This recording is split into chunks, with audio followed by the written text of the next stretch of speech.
مساء الخير، أهلا بكم مشاهدينا الكرام إلى النشرة الإخبارية من المركز الإخباري من دمشق. أصدر السيد الرئيس بشار الأسد القانون رقم 39 لعام 2017 القاضي بإعفاء مالكي العقارات المتضررة جراء الإرهاب من رسوم رخص البناء. وينص القانون على أن يعفى مالكو العقارات المتضررة نتيجة الأعمال الإرهابية من رسوم رخص البناء بما فيها الرسوم المضافة إليها، وذلك عند قيامهم بإصلاح أو ترميم عقاراتهم بشكل كامل أو جزئي وفق الآتي: أن تكون واقعة ضمن المناطق التنظيمية المستقرة التي لا تحتاج إلى إعادة إعمار بشكل كامل، إعادة حال العقار إلى ما كان عليه دون إحداث أي إضافات عليه. أعلن مصدر في وزارة الخارجية والمغتربين أن وفد الجمهورية العربية السورية يصل إلى جنيف غدا للمشاركة في الجولة الثامنة من الحوار السوري.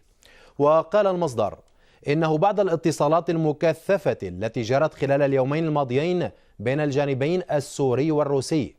قررت الجمهورية العربية السورية المشاركة في الجولة الثامنة من الحوار السوري في جنيف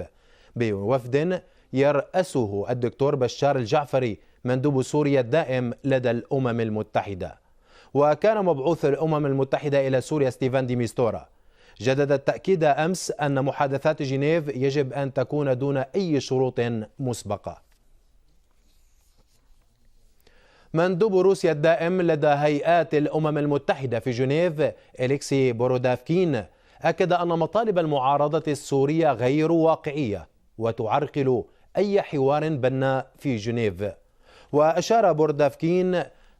إلى أن الجانب الروسي توجه خلال لقاء ممثلي الدول الخمس الدائمة العضوية في مجلس الأمن الدولي عشية انطلاق الحوار السوري في جنيف،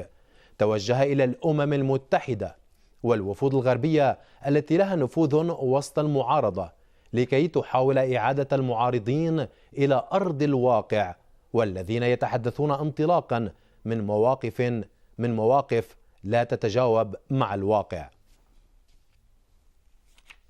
المتحدث باسم الرئاسة الروسية ديمتري بيسكوف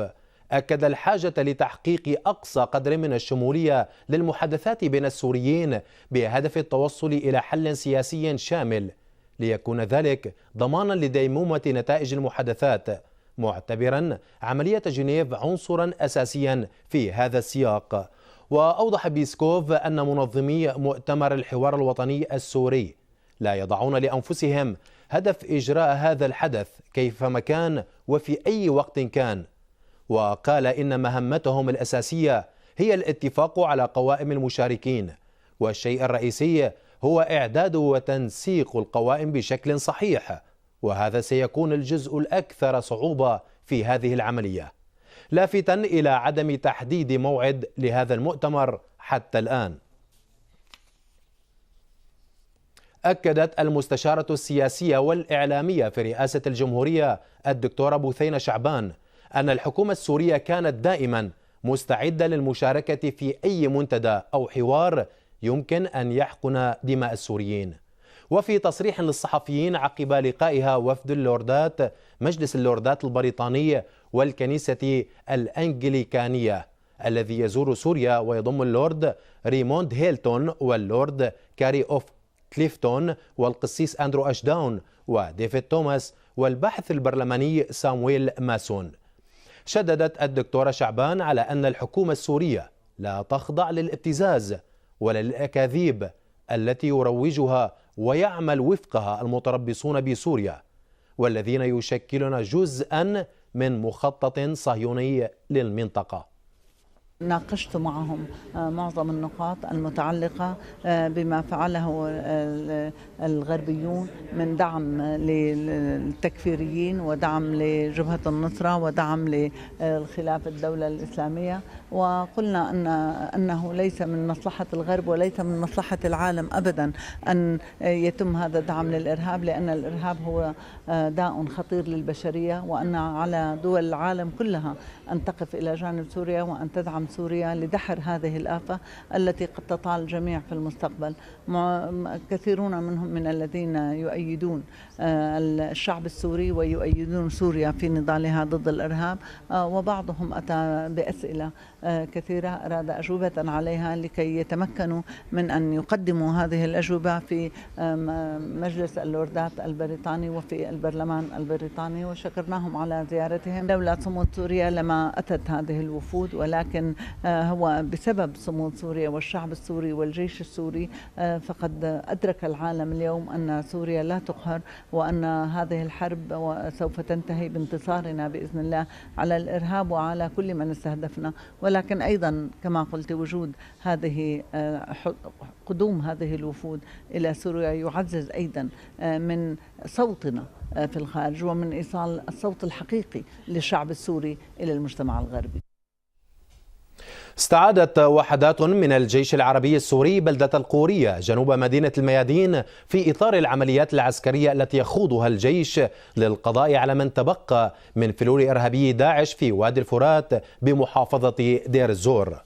وحدات الجيش بالتعاون مع القوات الحليفة نفذت عمليات عسكرية دقيقة مستخدمة تكتيكات تتناسب وطبيعة المنطقة التي تتمتع بغطاء نباتي دائم الخضرة على الضفة الغربية لنهر الفرات، انتهت باستعادة السيطرة على البلدة. عملية السيطرة أدت إلى القضاء على أعداد كبيرة من إرهابي داعش وتدمير أسلحتهم وعتادهم، في حين تتابع وحدات الجيش مطاردة فلولهم في المنطقة بالتوازي مع عمل وحدات الهندسة لتفكيك وإزالة المفخخات والعبوات الناسفة التي زرعها الإرهابيون في شوارع البلدة وساحاتها. أقرت وزارة الدفاع الأمريكية البنتاغون بأن عدد الجنود الأمريكيين الموجودين في سوريا